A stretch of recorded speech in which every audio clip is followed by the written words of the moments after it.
Welcome to Aif Info News. Aif Info News کے معزز viewers کو عید مبارک۔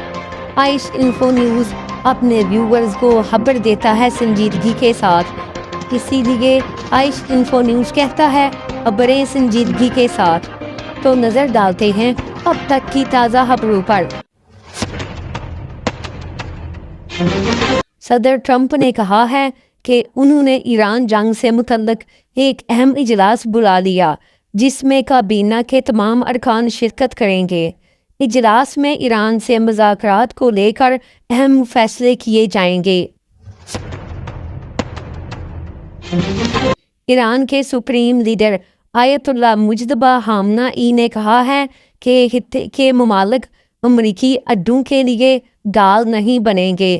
انہوں نے کہا کہ امریکہ اب خطے میں فوجی اڈے قائم کرنے کے لیے محفوظ پناہ گاہ حاصل نہیں کر سکے گا۔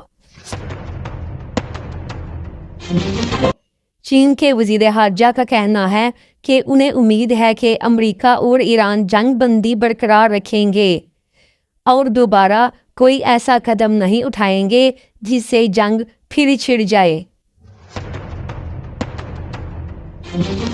ترکی نے کہا ہے کہ امریکہ ایران امن مذاکرات کے لیے اپنی حمایت جاری رکھے گا۔ ترک صدر اور ایرانی صدر کے درمیان ٹیلی فون پر بات چیت ہوئی جس کو دونوں نے مثبت اور تعمیری قرار دیا۔ ایرانی میڈیا کے مطابق امریکہ ایران جنگ کے بعد عمان ایران کے ساتھ تجارت کے لیے ایک اہم ملک بن گیا ہے۔ رپورٹ کے مطابق عمان کے سلطان نے ایران کے ساتھ تجارت بڑھانے کا حکم دے دیا ہے۔ ایک امریکی جریدے کی رپورٹ کے مطابق پاکستانی معیشت مستحکم ہے اور بڑی معاشی طاقتیں بھی پاکستان کی اسٹریٹجک امپارٹنس کا اعتراف کر رہی ہیں۔ پاکستان سفارتی اور معاشی طاقت بن کر ابھرا ہے اور عالمی سطح پر اس کی اہمیت میں بہت اضافہ ہوا ہے، جس کی وجہ سے عالمی سرمایہ کاروں کی پاکستان میں دلچسپی بہت بڑھ رہی ہے۔